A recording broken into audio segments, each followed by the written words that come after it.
Hello everyone, আমার নতুন channel এসো রান্না করি গল্প করি চ্যানেলের সবাইকে স্বাগত।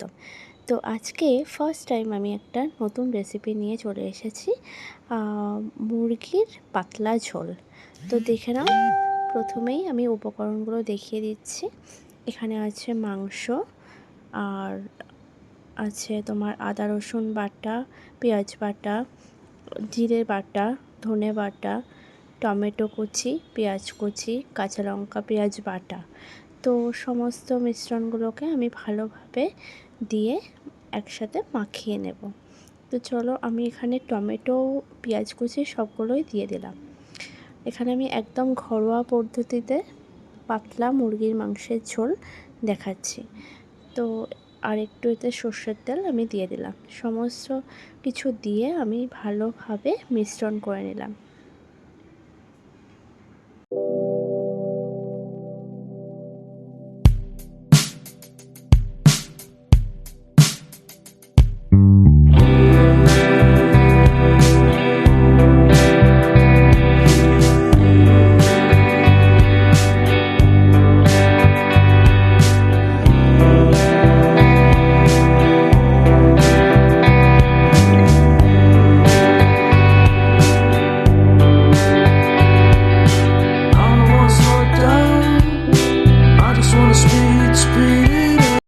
তো আমি তেলের উপর আলুগুলো দিয়ে ভালো করে আমি ভেজে তুলে নিলাম।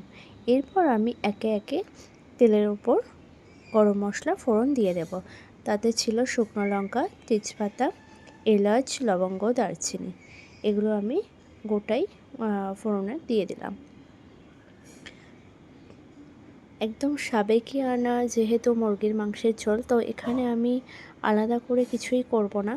জাস্ট গরম মশলা ফোড়নটা দিয়ে আমি এর মধ্যে পেঁয়াজ কুচি আর কাঁচা লঙ্কা বাটাটা আমি দিয়ে দেব।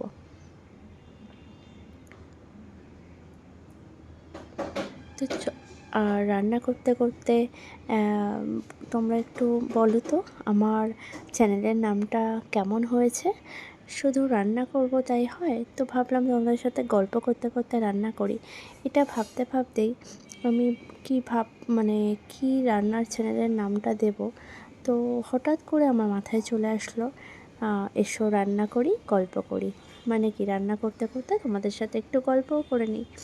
তো চলো, পেঁয়াজ বাটা আর কাঁচা লঙ্কা বাটাটা দিয়ে দিলাম।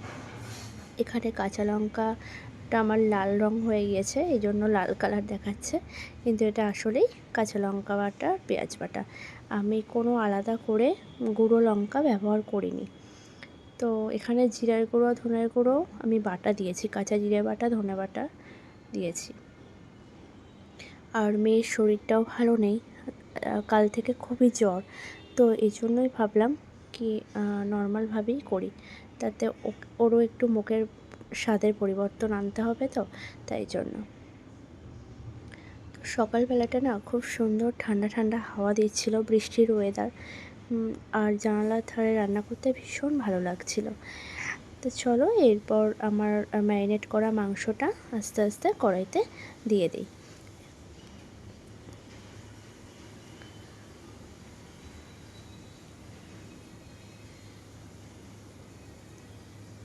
এখানে আর কিছুই করার নেই, জাস্ট মাংসটা দিয়ে আমি নাড়তে থাকবো। এখানে আমি টক দইও ব্যবহার করিনি আর অন্য কিছুই ব্যবহার করিনি, টমেটোটা দিয়েই ম্যারিনেট করে রেখেছিলাম।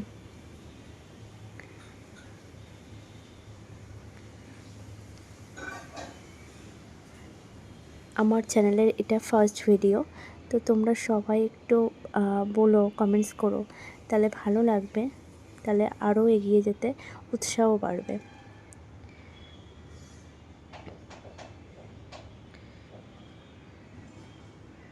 তো ভালো করে কড়াইতে মাংসটা দিয়ে ভালোভাবে কষাতে হবে।